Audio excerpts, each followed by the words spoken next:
नमस्कार जय जगन्नाथ दीपा हांडीशाल चैनल को आपण माननकु बहुत बहुत स्वागत जनाऊँगी। चलतु देखा मु किपरि बिना तेल रे कोली अचार प्रस्तुत करुछि। देखंतु मु मसला सामग्री नहीं प्रथमे जीरा सुखिला लंका जुआनी कला जीरा मेथी जीरा एवं पानमधुरी नहीं। प्रथम सुखिला लंका को भाजी ने लंका गुड़िक कम आंचर मु भाजी नौची। देखंतु एहीपरि भाव में 5 ରୁ 6 मिनिट पर्यंत लंका को भाजी नेबे।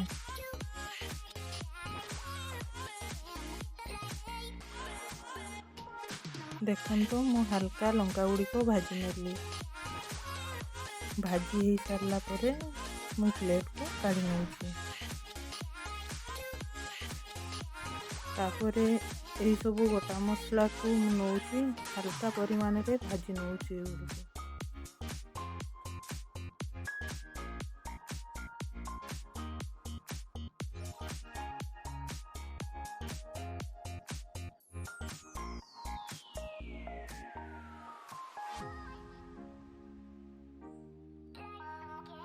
एबे मसला गुड़िक भाजी हो गला। भाजी रखी सुखिला लंका को मु एबे पकई दउछि। देखंतु एहीपरि भाव में भाजी नउछि। ठंडा हवा पर मसला गुड़ी पेसी नउछि।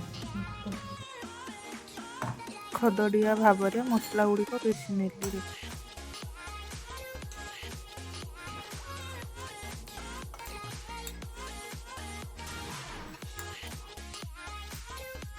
कड़ई में 2 कप पानी नहीं कोली गुड़िक से फुटे नौछि।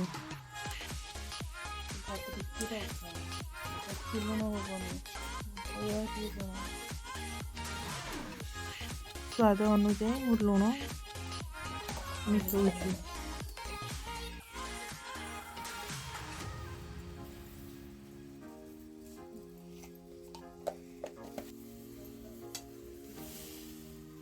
एबे यहाँ गलई दे 15 ରୁ 20 मिनिट पर्यंत ताको फुटिबा पई छाड़ी देबे।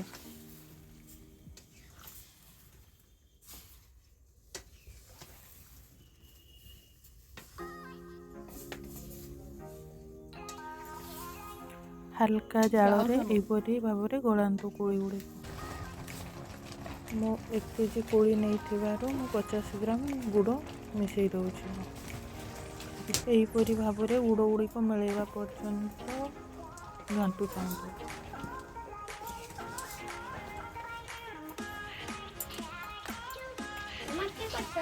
आचार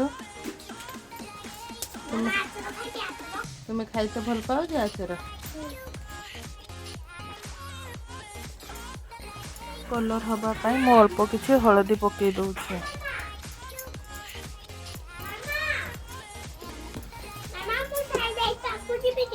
ना राती होला जानती ना राती होला क्या झियो जाऊ सत ना मिछ बेबी काई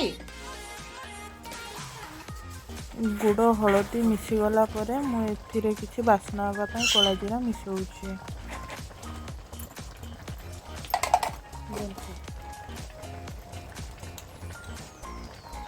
भाजी रखी मसला अचार मसला गुड़िक मुझे पकई नौछि।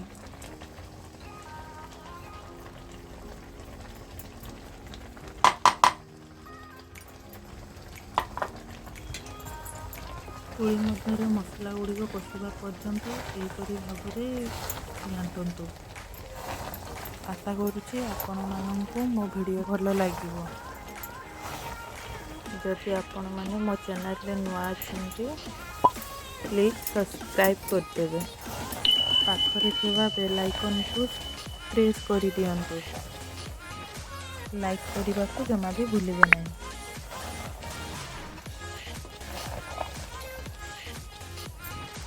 देख आचार गुड़िक हो आसलानी। ମୁଁ ଏଥିରେ ଅଳ୍ପ କିଛି ହିଙ୍ଗୁ ମିଶାଇ ଦେଉଛି କାହିଁକି ନା ବାସ୍ନା ଏବଂ ଅଧିକ ଦିନ ପାଇଁ ରହିବା ପାଇଁ।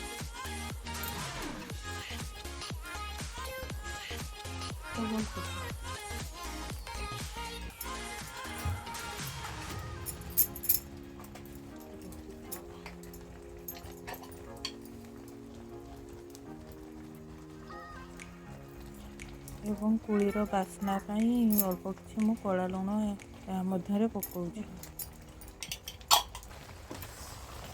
ମୁଁ କୋଳି ଗୁଡ଼ିକୁ ଭଲ ଭାବରେ ଗୋଳେଇ ନେଉଛି। ଦେଖନ୍ତୁ କି ସୁନ୍ଦର ବାସ୍ନା ଆସୁଛି।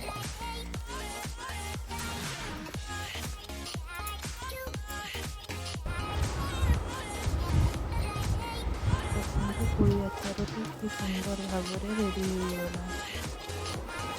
ଥଣ୍ଡା ହେବା ପାଇଁ ମୁଁ ଏବେ କିଛି ସମୟ ପର୍ଯ୍ୟନ୍ତ ଏହାକୁ ଛାଡ଼ିଦେବି। ଶେଷ ଥର ପାଇଁ ଆଚାର ଗୁଡ଼ିକୁ ଭଲ ଭାବରେ ଗୋଳେଇ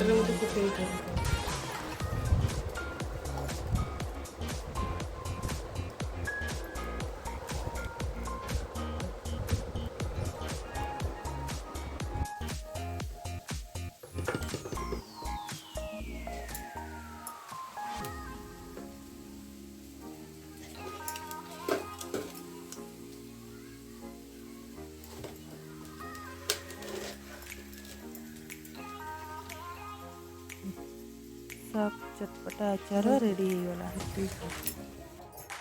ଏବେ ଏମିତି ଭଲ ଭାବରେ ତାର ଘୋଡ଼େଇ ରଖନ୍ତୁ। ଏହି ଆଚାରକୁ ଖରାରେ ନଦେଲେ ବି ଚଳିବ। ଏମିତି ବର୍ଷ ବର୍ଷ ଧରି ଏହି ଆଚାରଟିକୁ ଖାଇପାରିବେ। ଯଦି ଏହି ଭିଡ଼ିଓଟି ଭଲ ଲାଗିଛି ତାହେଲେ ଅଧିକ ମାତ୍ରାରେ ସେୟାର କରନ୍ତୁ। ରହୁଛି। ନମସ୍କାର। ଜୟ ଜଗନ୍ନାଥ।